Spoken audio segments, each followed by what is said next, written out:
Kembali di Apa Kabar Indonesia Pagi, kita lanjutkan perbincangan dan kita langsung ke Mas Yon. Mas Yon, tadi kan dikatakan oleh Pak Doni bahwa memang ini izinnya bukanlah untuk pemanfaatan laut, tapi darat. Nah, bagaimana soal ini, Mas? Soalnya juga proyeknya itu ternyata berdampak pada tadi proyek vital negara, begitu ya? Negara, betul. Ya, terima kasih Mbak Mala dan Mas Philip. Jadi ini menarik ya, fenomena di laut ini makin memunculkan banyak hal-hal yang harus kita terangkan sepertinya. Jadi kalau saya lihat fenomena yang terjadi di Bekasi ini, ya, ini sebenarnya bagaimana pemahaman daerah, kemudian juga pusat menerjemahkan satu tata ruang. Yang kedua, menerjemahkan visi dari Undang-Undang Pesisir 2007 yang diperkuat oleh Undang-Undang 2014 itu dan Cipta Kerja. Kemudian yang ketiga, visi dari peraturan pemerintah kaitannya dengan mekanisme pemanfaatan ruang laut. Nah, ini saya kira ada misinterpretasi di sini, miskomunikasi. Jadi seharusnya ketika tata ruang sudah selesai oleh Provinsi Jawa Barat, Provinsi Jawa Barat harus fine, itu harus dilakukan sesuai dengan tata ruang. Kalau ada aktivitas lain, termasuk pemagaran seperti ini, kalau tidak sesuai dengan tata ruang harusnya tidak terjadi. Nah, itu satu. Dan kemudian pusat KKP dalam hal ini dia akan memberikan izin PKKPRL ketika ada rencana pemanfaatan ruang laut untuk pelabuhan, alur dan sebagainya seperti yang dibicarakan, dan kemudian ada tambahan pagar itu, ya. Nah, kalau itu diketahui dari awal, maka KKP akan memutuskan ini layak atau tidak. Nah, kemudian polemiknya bertambah dan berkembang ketika ada yang namanya izin yang diberikan oleh tata ruang, agraria dan tata ruang terhadap ruang laut. Nah, ini dua rezim yang berbeda. Dua rezim yang berbeda. Saya ingin mengkritisi di sini, Mas Philip dan Mbak Mala ya. Setelah Undang-Undang Cipta Kerja atau setelah Undang-Undang Pesisir direvisi tahun 2014, tahun 2016 muncul Peraturan Menteri nomor 17, Peraturan Menteri ATR BPN nomor 17 tahun 2016 yang menyebutkan bahwa pemanfaatan ruang laut, pemanfaatan agraria, ya, hak atas tanah itu bisa diberikan pada wilayah 0 sampai 12 mil.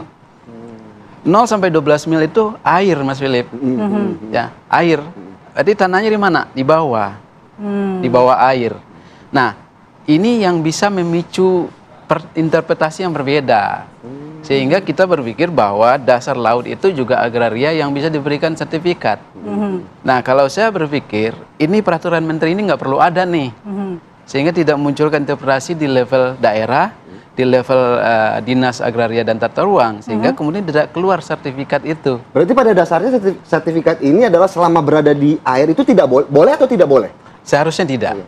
Seharusnya ada sertifikat air tidak ya? Boleh. Tidak, harusnya tidak. Mungkin Mas Philip ingat bagaimana kejadian di Wakatobi yang dialami oleh Pak Jokowi waktu itu, memberikan sertifikat kepada masyarakat untuk bangunan di atas air. Ini juga bagian rezim yang salah paham. Karena bangunan di atas air adalah bagian dari bangunan laut yang hanya boleh diberikan izin, tidak sertifikasi.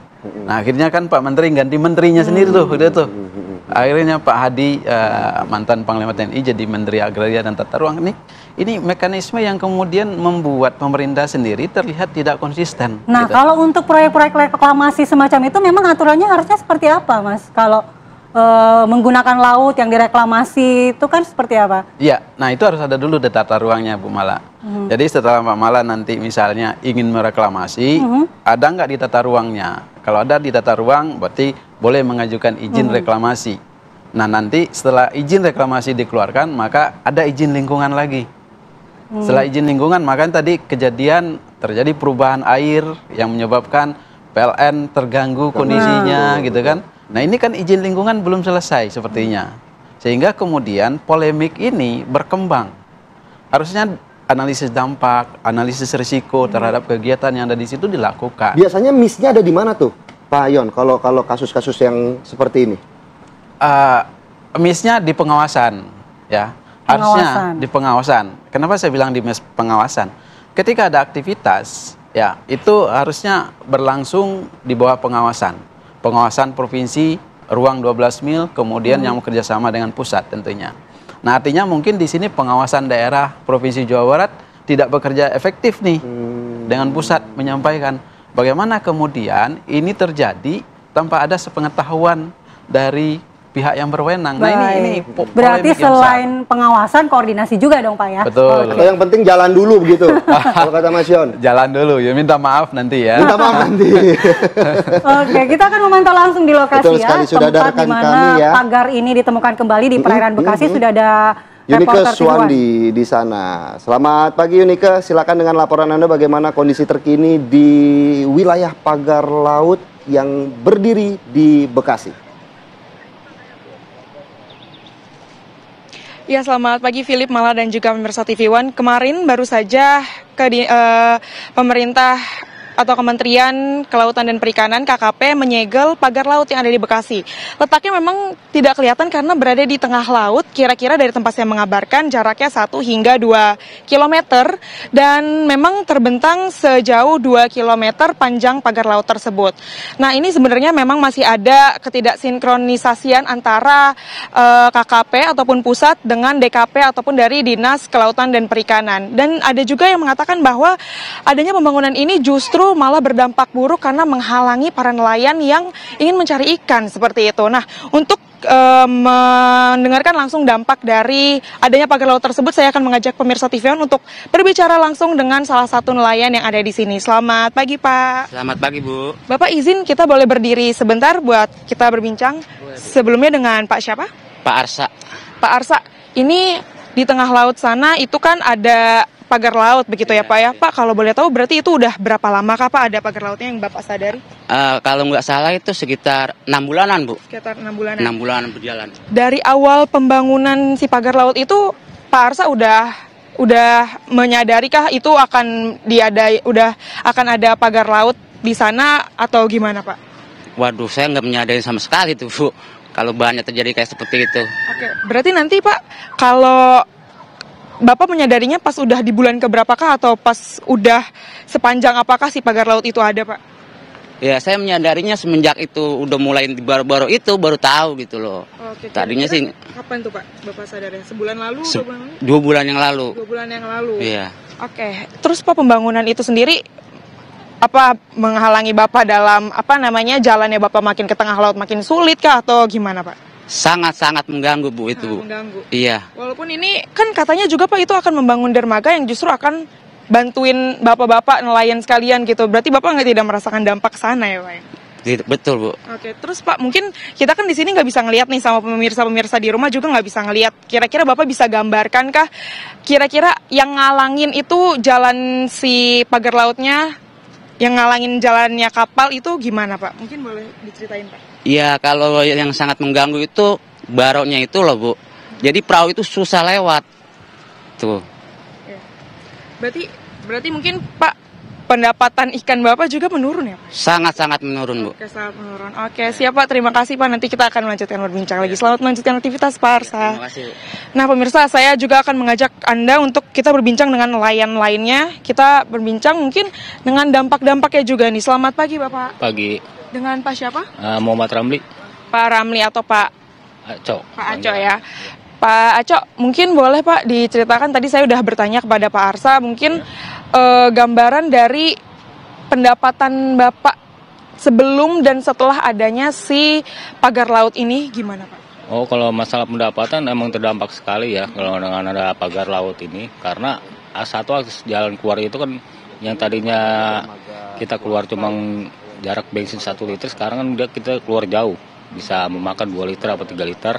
Nah di sana juga kan aturan kita langsung mendapat penghasilan, tapi kita keluar dulu ke sana ke jauh karena terhalang-halang baro, dan terus patok-patok juga kan sangat merugikan perahu kita juga. Kadang-kadang kena baro itu bisa bocor perahu. Oh gitu. Bapak pernah terkena dampaknya itu sendiri, bocornya baro? Kalau saya alhamdulillah enggak, tapi teman kena. Nah, ada yang kena. Dia kan kadang-kadang ada patok-patok yang coran itu apa garapan, saya kurang paham juga. Itu sangat terhalang. Pak, mungkin harapan Bapak untuk adanya pagar laut ini gimana Pak? Kalau harapan kami para nelayan tradisional ya untuk Pak Prabowo lah, tolong pikirkan nelayan-nelayan kecil tradisional, jangan perusahaan kayak perusahaan MAN ini baru jangan sampai meluaslah ke laut. Kesian untuk nelayan-nelayan, kalau bisa ya dibongkarlah kembali. Pak, tapi pada waktu adanya pembangunan pagar laut ini, Bapak ngelihat ada pihak-pihak yang lagi membangunkah atau gimana nih Pak? Kalau masalah pihak yang membangun, saya sih nggak ini juga ya, soalnya kan dari Pak ini juga. Ya kalau saya nelayan tradisional mah nggak bisa bilang apa-apa, cuma hanya menonton saja. Oh, iya, Siap. Bapak terima kasih atas perbincangan hari ini ya Pak ya. Selamat melanjutkan aktivitas kembali. Itu dia Philip Mala dan juga pemirsa TV One. Tadi ternyata dampak dari pagar laut yang ada di Kabupaten Bekasi Tarumajaya ini mengganggu jalannya aktivitas nelayan, karena yang mengatakan bahwa para nelayan untuk menjalankan perahu ke tengah justru harus memutar seperti itu ya, karena adanya pagar laut justru mengadakan seperti ganggang yang ataupun sekat-sekat yang diadakan, sehingga itu membahayakan laut seperti yang disampaikan oleh Pak Aco sendiri, bisa membuat kapal tersebut bocor seperti itu. Namun pemirsa, kami akan terus mengabarkan kepada Anda bagaimanakah kelanjutan dari proyek pagar laut tersebut. Kembali ke Anda di studio Malah Philip. Baik, terima kasih laporan Yunike Suwandi langsung dari Bekasi, Jawa Barat. Dan tadi sesuai dengan harapan masyarakat bahwa mereka menginginkan, para nelayan ini menginginkan agar segera dibongkar pagar laut ini agar mereka bisa melakukan aktivitas nelayan lagi dengan normal. Nanti kita akan minta tanggapan dari Pak Doni sebagai staf khusus Menteri KKP, namun kita jeda terlebih dahulu pemirsa.